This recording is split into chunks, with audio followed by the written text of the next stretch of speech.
What is going on, everybody, and welcome to part 8 of the Raspberry Pi tutorial video series. In this tutorial, what we're going to be doing is building a garage stoplight, putting together kind of everything that we've learned up to this point. The idea of a garage stoplight is to show a green light when you've got plenty of room to pull your car forward in the garage, and then turn yellow as you approach kind of the fully forward position, and then red when you should stop.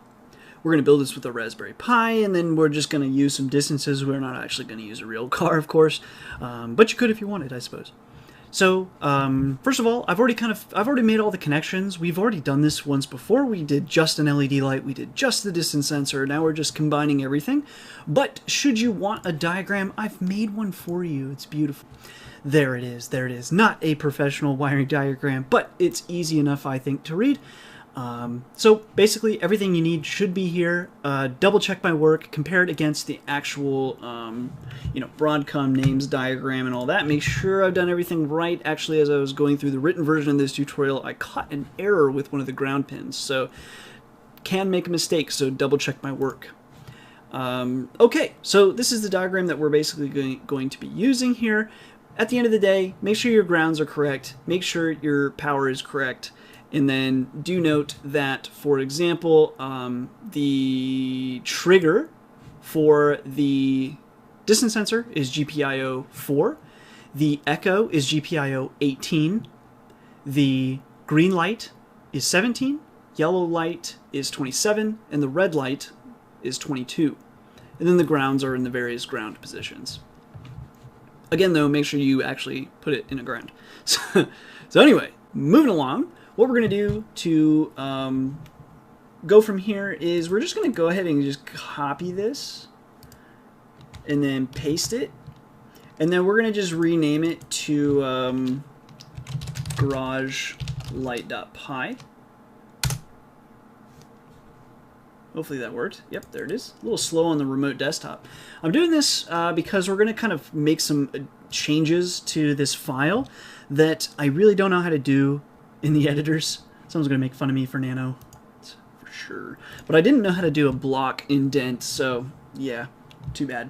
So anyway, so what we're going to do first is kind of modify this script slightly, because basically what we want to do is actually have a while loop that's just constantly checking for distances, and then depending on whatever that distance is, adjust the lighting accordingly.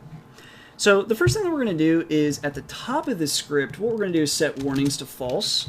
Gpio.set warnings to false. And the reason why we're going to do that is because we are going to say gpio.cleanup.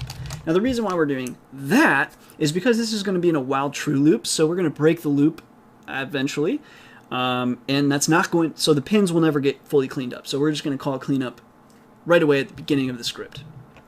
We do want the set mode to be gpio.bcm. That's the same. Trigger, echo, all the same. And then starting basically at this line here, where we actually output some information, that's going to be the beginning of the def get distance function. And then basically that is going to be the case all the way. We're going to remove this cleanup because you don't want to be cleaning up at every time, because then if we clean up at the end of this loop every time, we won't have the pin setups. Now, in theory, you could actually reset up everything and clear it every loop, but I'm not really seeing why that would be a great idea. So we're just going to tab that all over. We could print the distance.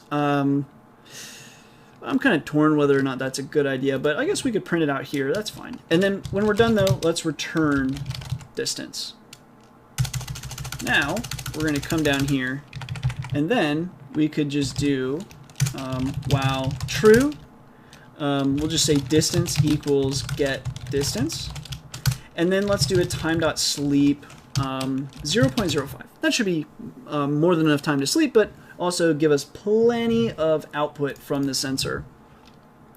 Now what we need to do is set up for the actual colored pins. So depending on what the distance is, we want to illuminate one of the lights, but not all of the lights. We could illuminate all the lights if we wanted, but we really just want to do one at a time right now.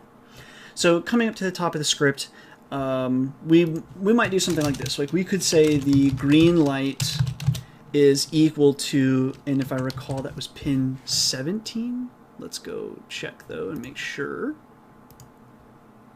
Right, so 4 was for the distance sensor, 17 is our green light, 27 would be the yellow, and 22 will be the red.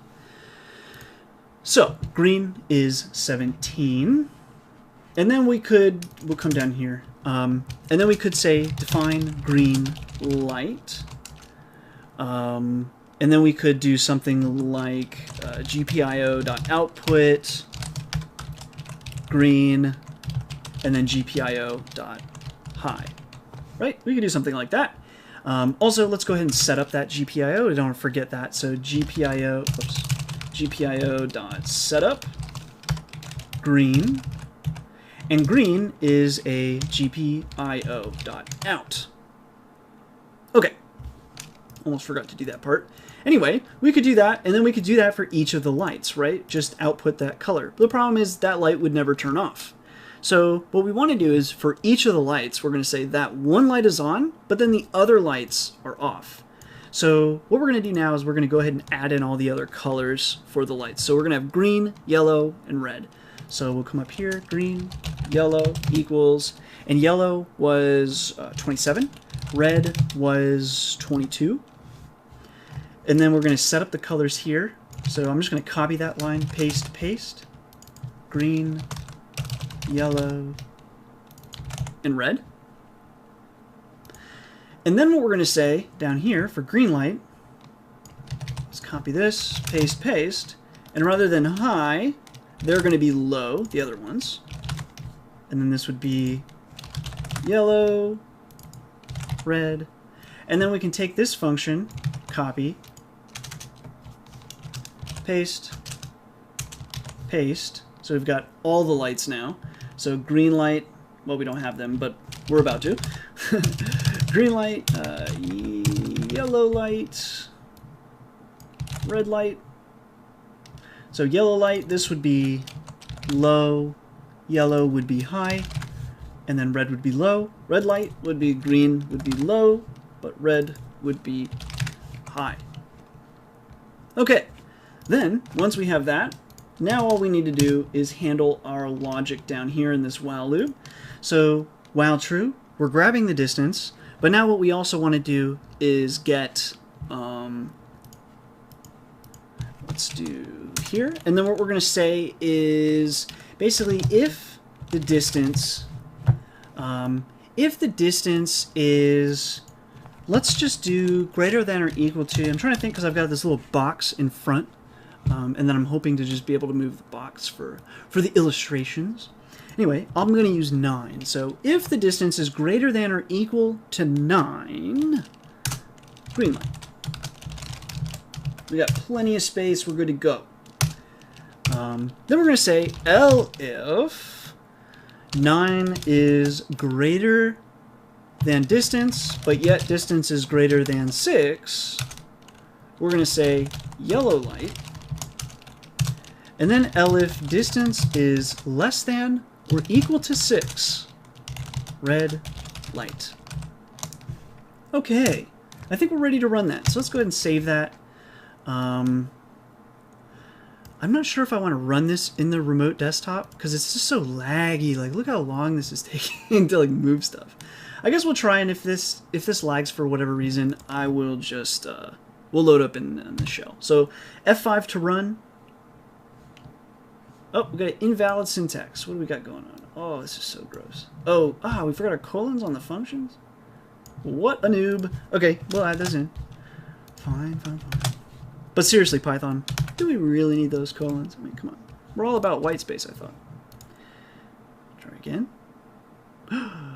Oh my lord. Okay, is it possibly a underscore? Did I forget the underscore maybe? Set. Oh no, I forgot the N. Warning equals false. Alright, let's try again. Alright, so we got the distances being printed out. Okay, so right now the light is red. In fact, I think I can make this bigger. Alright, so far enough back, the light is all green. We're good to go. Everything's happy. And then, yeah, we move the box forward. Yellow light. and you can see the distances below. And then finally we get close enough, and boom, it's a red light. All right, pretty cool. So that's just a really quick example of kind of tying a few of these things together using some very basic sensors like the distance sensor, well, basic sensor like the distance sensor, and then just tying it with some LED lights. Anyway, that's it. Questions, comments, leave them below. Otherwise, I will see you in another tutorial.